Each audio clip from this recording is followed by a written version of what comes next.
महादेव सभी को। आज हम रुद्र संहिता कुमार खंड पंचम खंड शुरू करने जा रहे हैं। तो चलिए गुरु वंदना कर लेते हैं। पहले कर्पूर गौरम करुणावतारम संसार सारम भुजगेंद्रहारम सदा वसंतम हृदयारविंदे भवं भवानी सहितं नमामि भवानी सहितं नमामि भवं भवानी सहितं नमामि। ओम नमो शिवाय, ओम नमो शिवाय, ओम नमो शिवाय, ओम नमो शिवाय, ओम नमो शिवाय। श्री नारद जी बोले, हे ब्राह्मण, अब आप वह कथा सुनाइए जो शिव तथा पार्वती के पुत्र जन्म के संबंध में है। तो सूत जी बोले कि नारद जी के इस प्रकार पूछने पर ब्रह्मा जी ने शिव का स्मरण करके कहना प्रारंभ किया। जब भगवान सदाशिव पार्वती जी के साथ विवाह करके आए तो उनको अत्यंत शोभा हुई। तब उन्होंने देवताओं के कार्यों को पूर्ण करने का विचार किया। सब गणों का वहां नियुक्त करके वे परम कल्याणवर्त पार्वती को लेकर निर्जन वन में विहार करने चले गए।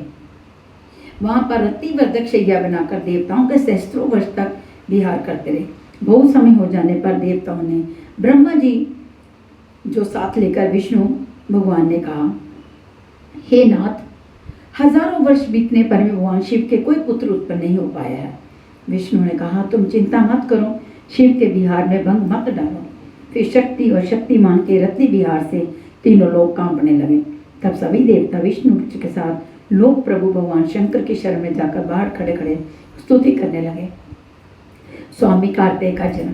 यद्यपि भगवान शंकर महायोगेश्वर तथा काम व्यक्त हैं, परंतु माता पार्वती के भय से उन्हें संभोग त्यागते नहीं बना। परंतु फिर कुछ समय बाद भगवान द्वार पर आकर मुझ सहित विष्णु को देखकर परम प्रसन्न हुए। देवताओं ने बार बार स्तुति की तथा तारकासुर का व्यय कहकर सुनाया। फिर सदाशिव बोले, हे देवताओं, मेरे सखलित वीर्य को धारण करने की शक्ति किसमें है? ऐसा कहकर उन्होंने अपना वीर्य पृथ्वी पर गिरा दिया। देवताओं की प्रेरणा से अग्नि ने कबूतर बनकर उसे भक्षण कर लिया। उसी समय वहां पार्वती जी आ गई, क्योंकि शिव जी को द्वार पर से जाने में विलंब हो गया था। वहां आकर उन्होंने सब दृश्य देखा। इससे उन्हें बड़ा क्रोध हुआ। उन्होंने स्वार्थी देवताओं को शाप दे दिया कि आज से सब देवांगनाएं बंध्या हो जाएं। तुम मेरे विरोधी हो, अतः तुम सभी दुखी होंगे। अरे मूर्ख अग्नि, तूने शिव का वीर्य भक्षण किया है, अतः आज से तू सर्वभक्षी हो जा। तू शिव का तत्व ना जानेगा और सदा देवताओं के कार्य में लगा रहेगा। इस प्रकार शाप देकर माता पार्वती अंदर मंदिर चली गई। तब शिव जी भी अंदर चले गए। इसके बाद पार्वती जी ने गणेश जी को उत्पन्न किया। इधर सभी देवों के पेट में गर्भ रह गए। वे पीड़ा से दुखी हुए शिव के समीप आए, उनकी प्रार्थना करके अपना दुख सुनाया। शिव से ने प्रसन्न होकर कहा, अच्छा, मैं तुम पर प्रसन्न हूँ, तुम इसे बमन कर दो। तब सभी देवताओं ने उसे बमन द्वारा बाहर निकाल दिया। फिर अग्नि से कहा, तुमने मेरे वीर्य का भक्षण करके अच्छा नहीं किया, अस्तु तुम इस वीर्य को किसी स्त्री की योनि में स्थापित कर दो। इस पर हे नारद, तुमने अग्नि को सलाह दी कि माघ के महीने में जो स्त्री प्रयाग में स्नान करने आवे उसकी देह में तुम इसे स्थापित कर देना। और तुम्हारे कहने के अनुसार अग्नि माघ के महीने में प्रातः काल वहां जाकर प्रज्वलित होगी। उस समय वहां सप्तऋषियों की पत्नियां स्नान करने आई। माघ के महीने में 6 स्त्रियां शीत से आर्त होकर अग्नि की ज्वाला के समीप गई और तापने लगी। तभी उनके रोमकूपों से होकर उस वीर्य को स्थापित कर दिया गया। उसके बाद उन स्त्रियों के गर्भ रह गया। उनके पतियों ने उन्हें त्याग दिया। वे हिमालय पर तपस्या करने लगे। वहां उन्होंने उस वीर्य का तेज सहन न होने पर त्यागन किया। हिमालय ने उसे गंगा में गिरा दिया। गंगा ने भी सहन न होने पर एक सरकंडों के वन में गिरा दिया। वहीं पर उससे एक परम रमणीय सुंदर बालक उत्पन्न हो गया। उसके 6 मुख थे। उसके पैदा होते ही शिव पार्वती को बड़े आनंद की अनुभूति हुई। तीनों लोकों में मंगल हो गया। शिव पार्वती वहां पर पहुंचे। उस बालक पर फूलों की वर्षा होने लगी। देवताओं ने आनंद मनाया। आकाश में दुदुम्बियां बजने लगी। देवताओं को अमंगल दिखाई पड़ने लगे। स्वामी कार्तिकेय का चरित्र। ब्रह्मा जी बोले, इसके बाद वहां महर्षि विश्वामित्र आए। कुमार ने उनको अपना पुरोहित बनाया और कहा, तुम मेरा नामकरण संस्कार करो। इस गुप्त रहस्य को किसी से प्रकट नहीं करना। ये सुनकर विश्वामित्र मुनि ने उनका नामकरण संस्कार किया। कार्तिकेय ने उन्हें ज्ञान प्रदान किया। फिर वहां श्वेत नामक एक दूसरे ऋषि आए। उन्होंने कुमार का स्नेह से आलिंगन चुंबन किया तथा उन्हें शक्ति और शस्त्र प्रदान किए। उन्हें लेकर कुमार क्रोंच पर्वत के शिखर पर चढ़ गए। स्वर्ग में जाकर उन्हें 6 कृतिकाएं मिली। उन्होंने प्रेम पूर्वक उन्हें स्तनपान कराया। कुमार ने अपने 6 मुखों से उनका स्तनपान किया। उन्होंने उनका प्रेम से लालन पालन किया तथा दिव्य वस्त्राभूषण पहनाए। इस प्रकार जब बहुत समय बीत गया तो पार्वती ने शिव जी के उस वीर्य से उत्पन्न बालक के बारे में पूछकर पता चलाया कि उस वीर्य से एक सुंदर बालक उत्पन्न हुआ है तथा वह स्वर्ग में कृतिकाओं के पास है। उसे वे पुत्रवत पालन कर रही हैं। असंख्य वीरगणों के साथ नंदीश्वर के साथ वे अपनी माता कृतिकाओं से आज्ञा लेकर शिव जी के पास चल दिए। उस समय स्वामी कार्तिकेय को लेने पार्वती जी ने एक दिव्य रथ भेजा जिसे विश्वकर्मा ने बनाया था। कुमार कृतिकाओं को समझाकर अध्यात्म ज्ञान दे शिव जी के पास उस रथ में बैठकर चले। उन्होंने शिव जी तथा माता पार्वती को प्रणाम कर देवताओं की वंदना की। सभी गंगा आदि नदियां कुमार को देखने आई। पार्वती जी को गोद में जाकर वह बालक खेलने लगा। पार्वती जी ने भारी उत्सव किया। शिव जी ने वेद मंत्रों द्वारा 100 घंटों से उनका अभिषेक किया। त्वष्टा ने विष्णु भगवान की आज्ञा से उनके लिए सुंदर नगर तथा महल बनवाया और उसमें उन्होंने सुखपूर्वक निवास किया। एक बार स्वामी कार्तिकेय के पास एक नारद नामक कोई ब्राह्मण आया। उसने कहा कि मेरा एक अज कहीं चला गया है, अतः मेरा यज्ञ अपूर्ण रह गया है। आप समर्थशाली हैं, अतः इसे ढूंढवा कर मेरे यज्ञ को पूर्ण कराने की कृपा करें। कार्तिकेय ने अपना एक गण उस अज को ढूंढने को भेजा। उसे वह विष्णु लोक से ढूंढ कर लाया। वहां उसने भारी उपद्रव मचा रखा था। स्वामी कार्तिक उस पर सवार हो गए। तब तो उसने क्षण भर में सारे पृथ्वी की परिक्रमा करा दी। इसके बाद वह उस स्थान पर आकर खड़ा हो गया। तब उस ब्राह्मण ने कहा कि प्रभु, इस अज को मुझे प्रदान करो जिससे मेरा यज्ञ पूर्ण हो जाए। इस पर कार्तिकेय जी बोले, हे विप्र, ये अज वध करने योग्य नहीं है, अतः इसे नहीं दिया जाएगा। परंतु तुम जो मेरे वरदान से तुम्हारा यज्ञ वैसे ही पूर्ण हो जाएगा। ये सुनकर ब्राह्मण घर को चला गया। देवासुर संग्राम। ब्रह्मा जी बोले, हे नारद, जब देवताओं और दैत्यों में विनाशकारी युद्ध प्रारंभ हुआ तो दैत्येंद्र तारक ने अपनी परम शक्ति को उठाकर इंद्र पर चला दिया, जिससे इंद्र घायल हो तत्काल ऐरावत से गिर पड़े। इस प्रकार अपनी रंग कुशलता से असुरों ने सभी लोकपालों को परास्त कर दिया। अन्य देवताओं को मार मार कर भगा दिया। असुर विजयी हो सिंहनाद करने लगे। बड़ा कोलाहल मचा। ये देखकर वीरव्रत ने महान क्रोध किया। वे वीरगणों से वेष्टित और तारक के निकट जा उसे भीष्म मारने लगे। दैत्य भी उनसे लड़ने लगे। त्रिशूल, रिष्टि, पाश, खड़ग, फरसा और पटिस आयुधों का प्रयोग हुआ।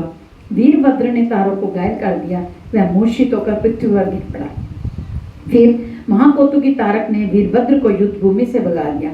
देवता युद्ध भूमि छोड़कर भागने लगे। फिर विष्णु जी ने तारक से युद्ध किया। विष्णु भगवान ने उस पर गदा, चक्र आदि से प्रहार किए। तारकासुर की वीरता। इस प्रकार का भयंकर युद्ध देखकर मैं कुमार के पास जाकर बोला, हे देव, इस तारक को मैंने उपदान दिया है कि ये रुद्र विष्णु वाले किसी से नहीं मार सकता। आप इससे युद्ध कीजिए, क्योंकि ये केवल आपके द्वारा ही मर सकता है। मेरी बात सुनकर कुमार रथ से उतरकर उल्का के समान चमकती ही अपनी शक्ति को लेकर चले। उन्हें देखकर तारक दैत्य शक्ति उठाकर प्रहार करते हुए कहने लगा, अरे मूर्खो, तुमने इस बालक को मेरे सामने क्यों कर दिया है? ऐसा करते तुम्हें लज्जा नहीं आती? परंतु विष्णु तो सदा सर्वदा से निर्लज तथा छली और अविवेकी हैं। इंद्र भी ऐसा ही है। यदि मैं इस बालक को मार देता हूँ तो इस बालक के वध का पाप इन्हीं दोनों को लगेगा। पर हे बालक, तुझे तो अपने प्राण बचाने चाहिए। तू भाग जा, मैं तुझे नहीं मारता। इंद्र तथा विष्णु की इस निंदा से तारक का बल क्षीण हो गया। इसी समय इंद्र ने अपना वज्र चलाकर उसे पृथ्वी पर गिरा दिया। क्षण मात्र में उठकर उसने इंद्र को ऐरावत से गिरा दिया। फिर विष्णु वीरभद्र ने युद्ध किया, परंतु तारकासुर महाकाल के समान चमकने लगा। तारकासुर का वध। अब शिव जी के चरणों का ध्यान करके कुमार अपने असंख्य वीरों के साथ उठे और उस दुष्ट असुर को मारने हेतु करने लगे। देवताओं ने जय जयकार की, ऋषियों ने उनकी स्तुति की। तारकासुर और कुमार का भयानक युद्ध हुआ। दोनों वीर हाथ में शक्ति लेकर युद्ध करने लगे। मंत्रों से दोनों के शरीर घायल हो गए। देवता बैठकर संग्राम देखने लगे। फिर कुमार ने शिव और पार्वती को मन ही मन प्रणाम करके एक प्रबल शक्ति असुरों पर चलाई। उससे वह विद्रीन होकर पृथ्वी पर गिर पड़ा। इस प्रकार देवों की जय जय हुई और महान आनंद छा गया। माता पार्वती ने स्नेहवश कुमार को गोद में उठा लिया और प्यार करने लगी। इसके बाद कुमार ने क्रोच पर्वत को पीड़ित करने वाले दैत्य बानासुर का वहीं बैठे बाण से संहार कर दिया। इस पर शेष पुत्र कुमुद ने कुमार की भारी प्रशंसा की। गणेश चरित्र। नारद जी बोले, हे ब्राह्मण, कुमार का ये अमृतमय चरित्र तो मैंने सुना, अब कृपा कर गणेश जी का मंगलमय चरित्र सुनाइए। एक बार परमेश्वरी जगदम्बा की सखियां जया विजया ने कहा, माता शंकर भगवान के तो असंख्य गण हैं, पर उन पर हमारा कुछ भी अधिकार नहीं चलता। अतः हे पुण्यशील, हमारा भी कोई गण होना चाहिए, आप उसकी रचना कीजिए। फिर एक दिन पार्वती जी स्नान कर रही थी, तब नंदीश्वर द्वार पर बैठे थे। उसी समय शंकर जी घर में अंदर आ गए। इससे पार्वती जी को लज्जा हुई तथा उन्हें अपनी सखी के वचन स्मरण हो आए। तब वे स्नान करते करते अपने तन की उपटन से एक सुंदर पुरुष को बनाने लगे। जब पुरुष बन गया तो उसे वस्त्र अलंकार से सजाकर द्वार पर बैठा दिया और कहा कि मेरी आज्ञा के बिना कोई भी अंदर नहीं आने पावे, और आशीर्वाद दिया कि तुम मेरे पुत्र हो। जब गणेश जी द्वार पर बैठ गए तब शंकर जी घर में जाने लगे। इस पर गणेश जी ने मना किया कि माता जी का आदेश है कि कोई भी पुरुष अंदर ना आए। इससे शंकर जी बड़े क्रोधित हुए। फिर शिव जी के घर वहां गणेश जी को हटाने के लिए आए। गणेश जी ने उनसे निर्भय होकर कहा, मेरा विरोध करना अच्छा नहीं है, तुम सब यहाँ से दूर भाग जाओ। उन्होंने कहा, हम सब शिव जी के गण हैं। इस पर गणेश ने खुद होकर कहा कि तुम शिव जी के गण हो तो क्या मैं भी माता पार्वती का गण हूँ। वे गण निराश होकर शिव जी के पास लौट गए, परंतु उनको शंकर जी ने पुनः लौटाया कि वे जो भी हो उसे वहां से हटा दो। परंतु इस बार भी गणेश जी ने उन्हें धुड़क दिया। पार्वती जी ने बाहर इस शोर को सुनकर अपनी सखी को देखने भेजा। इस पर उस सखी ने सारा वृतांत कह सुनाया। इस पर पार्वती जी हंसने लगी और बोली, अच्छा है कि गणेश ने शंकर जी को रोक दिया, नहीं तो वे बिना कहे सुने चुपचाप घर में चले आते हैं। शिव जी ने पुनः अपने गणों को आदेश किया कि तुम उस गण से युद्ध करो, और ये कहकर संसारिक लीला करने वाले शिव जी चुप हो गए। शिव गणों से गणेश का युद्ध। अब शंभू की आज्ञा पाकर वे सब गण निर्भय हो गए और गणेश जी से युद्ध करने आ गए। इधर गणेश जी सच कर तैयार थे। उन्होंने शिव गणों से कहा, आज तुम मुझ अकेले पार्वती पुत्र का पराक्रम देखो। तब शिव के अनेक गण उन पर टूट पड़े। शिव गणों से गणेश ने अकेले युद्ध किया, परंतु शिव के गण उनका कुछ भी ना बिगाड़ सके। उन सबको गणेश जी ने मारकर भगा दिया। इस पर नारद जी की प्रेरणा से शिव के पास जाकर सभी देवताओं ने इस युद्ध का कारण पूछा। शिव ने कहा, मेरे घर के द्वार पर एक बड़ा बलवान बालक हाथ में लकड़ी लिए उपस्थित है। जो भी जाता है वे उसे जाने नहीं देता। यदि ब्रह्मा चाहे तो इस कलेश को दूर करे। मैं शिव की माया से मोहित होकर वहां गया। मुझे आते देखकर बालक गणेश क्रोधवश दौड़कर मेरी दाढ़ी मूंछ नोचने लगे। तब मैंने कहा, देव क्षमा करो, मैं बुद्ध ब्रह्मा हूँ। मैं ये कह ही रहा था कि बालक गणेश ने परित उठा लिया। मैं वहां से भाग चला। फिर तो मैं शिव जी के पास आया और समाचार सुनाया। उसे सुनकर लीला विशारद शंकर जी को बड़ा क्रोध आया। फिर शिव जी के सभी गणों ने युद्ध किया। उसमें कार्तिकेय आदि सभी वीर हार गए। अकेले गणेश ने सबके छक्के छोड़ा दिए। तब तो कुपित हो रुद्र स्वयं ही वहां आए। चक्रधारी विष्णु सारी सेना लेकर उनके पीछे गए। गणेश शिरोच्छेदन। ब्रह्मा जी बोले, हे नारद जी, शिव जी तक तुम्हारे वचनों से उस बालक से युद्ध करने आए। एक से एक प्रक्रमी देवता तथा विष्णु तक ने उनसे युद्ध किया। शिव जी भी सेना से उस बालक से चिरकाल तक लड़ते रहे। शिव की माया से विष्णु जी भी मोहित हो गए और वे भी परास्त हो गए। गणेश जी ने माता का ध्यान कर शिव शक्ति चलाई। फिर शिव जी ने महान क्रोध करके त्रिशूल से उस बालक का सिर काट दिया। इससे देवता निश्चिंत हो गए। हे नारद, तुमने ये सारा वृतांत पार्वती देवी को जाकर कहा और ये भी कहा कि तुम अपना मान किसी प्रकार भी त्याग नहीं करना। ऐसा कहकर हे कला प्रिय नारद, तुम अंतर्धान हो गए। ये सुनकर देवी को बड़ा भारी क्रोध आया कि सब देवताओं और घरों ने मेरे पुत्र को मार दिया। अब मैं सबका नाश करूंगी, प्रलय कर दूंगी। ये कहकर पार्वती जी ने 100,000 शक्तियां उत्पन्न कर डाली। उनसे कहा, तुम सब देव सेना में जाकर प्रलय कर डालो। देवता, राक्षस, ऋषि और अपने पराये जो मिले उन्हें जट से भक्षण कराना। देवताओं की सेना में जाकर वे शक्तियां का भक्षण करने लगे। जहां देखो वहां शक्तियां दिखाई देने लगी। वे देवताओं को अपने हाथों से पकड़ पकड़ कर खाने लगे। ये देखकर ब्रह्मा, विष्णु, महेश आदि किसी भी देवता को आशा न रही। वे कहने लगे, क्या देवी अकाल में ही प्रलय कर डालेगी? तब ऋषियों ने प्रार्थना की, हे अंबिके, तुम्हारे स्वामी भी यहाँ स्थित हैं, उनको तो देखो, क्षमा करो, संहार हुआ जाता है। हे परमेश्वरी, अब इन सबका अपराध क्षमा कीजिए। तब चंडिका देवताओं से बोली, यदि मेरा पुत्र सब में पूजनीय हो जाए तो संहार नहीं होगा। भगवती के ऐसा कहने पर सब देवताओं ने शिव जी से कहा कि ठीक है, हमें वही करना चाहिए जिसमें सब लोगों का मंगल हो। तब शिव जी ने कहा अच्छा तुम लोग उत्तर दिशा को जाओ, जो पहले मिले उसका सिर काट लाओ और गणेश के शरीर में जोड़ दो तो ये भी जीवेगा। ये सुनकर सभी देवता उत्तर दिशा में गए और उन्हें एक दांत वाला हाथी मिला, उसका सिर काट लाए, उसे गणेश जी के सिर पर जोड़ दिया। तब तो गणेश जी जीवित हो गए। उस गज मुख रक्त वर्ण सुंदर कांतिमान बालक की प्रसन्न बदन और सुंदर आकृति की शोभा बड़ी ही दैदीप्यमान थी। शिव पुत्र को जीवित हुआ देखकर सबका दुख दूर हो गया। तब सबने देवी को उसे दिखलाया तो पार्वती जी प्रसन्न हुई। गणेश गौरव। देवी पार्वती जी गणेश जी के जीवित होने पर बड़े ही प्रसन्न हुई। दोनों भुजाओं से भरकर उनका आलिंगन किया, अनेकों प्रकार के वस्त्र भूषण पहनाए, सबने उसकी पूजा की। देवी ने उनका मुख चूमकर ये वरदान दिया, हे पुत्र तुम्हारे मस्तक पर सिंदूरी निशान है अतः दिए, हे पुत्र तुम्हारे मस्तक पर सिंदूरी निशान है अतः सभी तुम्हें सिंदूर से पूजा करेंगे, तुम्हें सभी सिद्धियां प्राप्त होंगी, तुम्हारी पूजा से सभी प्रकार के विघ्न दूर होंगे। शिव जी ने उनके सिर पर हाथ रख और कहा कि ये मेरा दूसरा पुत्र है। गणेश जी ने उठकर शिव जी को प्रणाम किया और सभी देवताओं से प्रणाम करके अपने अपराध की क्षमा मांगी। त्रिवेदी ने सबके पूज्य और गणनाथ होने का वर दिया। सबने कहा कि मनुष्य सर्वप्रथम इनकी पूजा करेंगे, फिर पीछे हमारी। सर्वप्रथम शिव जी ने मांगलिक वस्तुओं से गणेश जी की पूजा की, फिर विष्णु जी ने, ब्रह्मा ने तथा पार्वती देवी ने पूजा की। सभी ने एक स्वर में उन्हें सर्वाध्यक्ष कहा। देवताओं की दुदुम्बी बजने लगी तथा अप्सराएं नृत्य करने लगी। बड़ा उत्सव हुआ। सभी देवता आज्ञा लेकर अपने अपने स्थान को गए। शिव पार्वती गणेश सहित अनंत पूर्वक विराजे। जो मनुष्य इस मंगलदायक कथा को सुनेंगे उन्हें गणेश जी की कृपा से सर्व मंगल तथा मनोरथ प्राप्त होंगे। गणेश विवाह। ब्रह्मा बोले, हे मुनिश्रेष्ठ, अब गणेश जी माता पिता के पालन करने पर बड़े हुए वे कुमार के साथ ही खेलकूद करने लगे। एक बार शिव पार्वती एकांत में विचार करने लगे कि अब दोनों का विवाह कर दिया जाए। तब माता पिता की इच्छा जानकर दोनों ने एक साथ ही कहा कि पहले मैं विवाह करूंगा, मैं पहले विवाह करूंगा। इस पर दोनों परस्पर विवाद करने लगे। ये विवाद देखकर शिव पार्वती विचारने लगे कि इनका विवाद कैसे दूर किया जाए।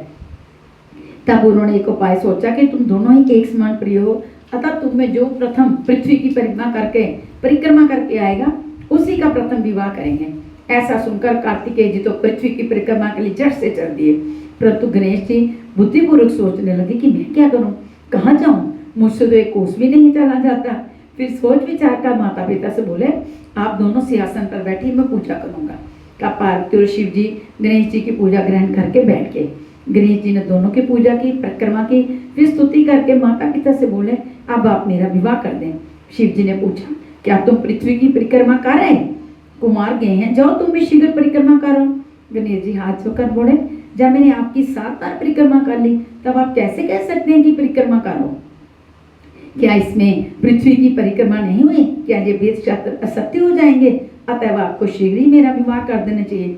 पुत्र की ये बुद्धिमानी की बात सुनकर माता पिता चुप हो गए। इस पर जगत के माता पिता पार्वती शंकर जी गणेश जी से बोले, हे पुत्र, तुम्हारा कथन यथार्थ है, तुम्हारी बात हमने मान ली है। इस प्रकार उन्हें आश्वासन देकर शिव पार्वती ने उनके विवाह की इच्छा की। इसके बाद प्रजापति ने अपनी कन्या सिद्धि बुद्धि के विवाह के लिए शिव जी के पास आकर बातचीत की। शिव जी ने उनका प्रस्ताव स्वीकार करके गणेश जी का विवाह निश्चित कर दिया। शिव के विवाह की भांति सभी देवता इस विवाह में आए। विश्वकर्मा ने गणेश जी का विवाह किया। गणेश जी प्रसन्न हुए। बहुत समय बाद गणेश जी ने दोनों स्त्रियों से 2 सुंदर पुत्र उत्पन्न किए। सिद्धि से क्षेम और बुद्धि से लाभ नामक पुत्र हुए। क्षेम और लाभ। इसके बाद कार्तिकेय जी पृथ्वी की परिक्रमा से लौटे। नारद जी ने रास्ते में उन्हें ये सारा हाल सुना दिया। तब कुमार के क्रोध की सीमा न रही और माता पिता को प्रणाम करके उनके मना करने पर भी क्रोध पर्वत पर तप करने लगे। कुमार के विरह में पार्वती जी को भारी दुख हुआ। अतः विश्राम करते हैं। 5वां खंड समाप्त हुआ है। कालम 6ठम खंड पढ़ेंगे। तो चलिए।